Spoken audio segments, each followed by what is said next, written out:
For many retirees, Social Security is their primary source of income.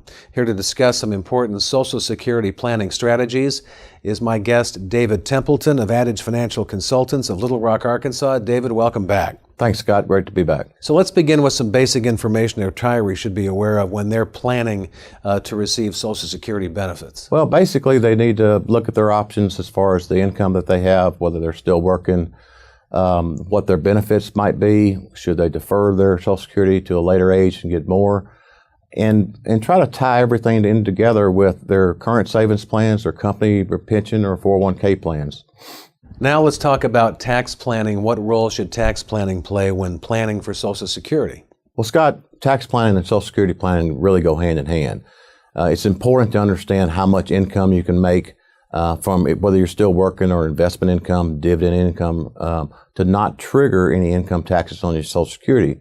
And we see quite often a lot of people pay taxes on their Social Security just because their investments or their income might be too high to trigger significant amounts of taxes on their Social Security. So, and a lot of times we can make some minor adjustments to the way they're receiving income or defer some of the income that would eliminate the taxes on Social Security.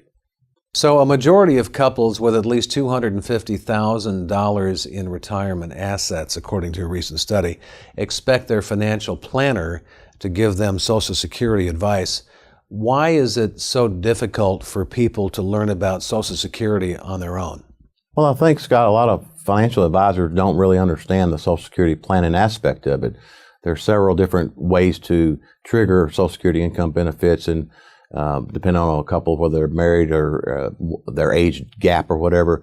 And if they go to simply the Social Security website or Social Security Administration herself and ask those questions to the Social Security Administration, the Social Security Administration can only give them a straight up answer like, here's what your income will be at this age if you wait till this age. So going to a financial advisor, you'd be able to integrate in your current income situation, whether you're working or not, and whether you want to trigger your Social Security income benefit at that time or defer to a later time for a higher benefit.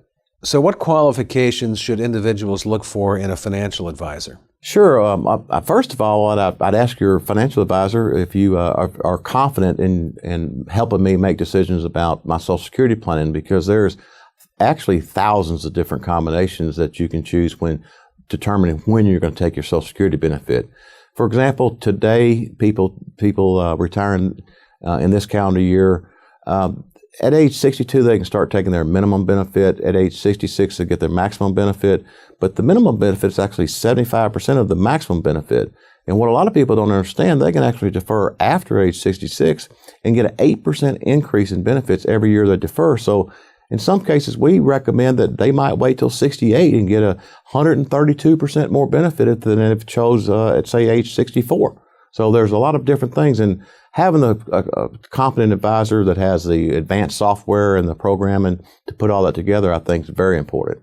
David, finally, what are some other Social Security planning tips you can offer? Sure, Scott. It all boils down to an individual situation. We're finding a lot of times clients have a gap in 5 or 6 years of ages. That can make a lot of difference. We're finding sometimes a spouse might have a premature death and be able to step up to another spouse's higher benefit. Unfortunately, we're finding in situations how to deal with divorces if that comes up, and how the divorcee could claim part of the ex-spouse's higher benefit. So there's so much that there is to think about. I think it's imperative that, again, if you go to the Social Security Administration, they just simply tell you what your benefit is that day. And they can tell you what your benefit is if you wait a year. But putting together a plan, integrated in with your other retirement assets, your other retirement income, your pension, your profit sharing plans, your 401ks, and your tax planning, all basically is what puts the whole piece of the puzzle together.